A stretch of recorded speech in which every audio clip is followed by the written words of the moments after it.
Победата на Доналд Трамп во републиканската пратеничка група во Ајова го сврте вниманието на европските сојузници на САД.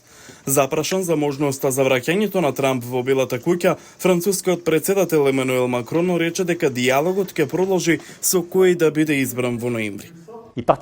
Тие ги споделуваат нашите вредности, но тоа е демократија која исто така поминува покрај криза, чиј главен приоритет е нивниот собствен интерес и второ, кинеското прашање. Како европејци мора да бидеме луцидни за ова. Затоа сакам посилна Европа која може да се брани и да не зависи од другите.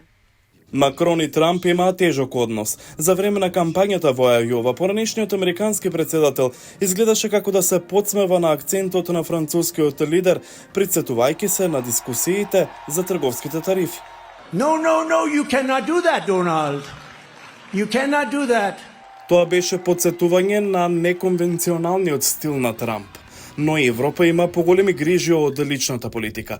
Со руската инвазија на Украина, која се спушта во жестока војна за изнемоштување, на Киев итно му е потребна воена помош од Западот. Трамп рече дека ќе бара итен мировен договор меѓу Украина и Русија. Неговите републикански подржувачи во Конгресот блокираат околу 50 милиарди долари воена помош за Киев. Сојузниците на НАТО се загрижени дека помошта може целосно да запре.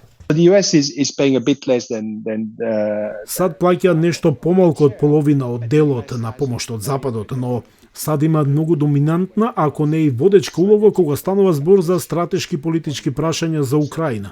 Губењето на САД во смисла да се има американски председател кој всушност би можел да биде спротивен на интересите на Украина и на интересите на Европа, би бил голем удар.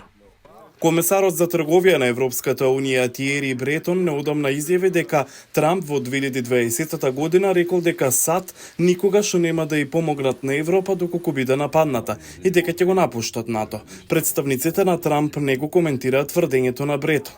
Поранешниот американски председател често бараше американските сојузници во НАТО да трошат повеќе за сопствената одбрана. Се чини дека многу европејци сериозно ја сватија таа порака. We need a more European NATO. Ни треба проевропско НАТО. Мислам дека американците нема да не остават сами, но секогаш е корисно да бидеме подготвени во ситуација кога треба да превземеме поголема одговорност за сопствената одбрана.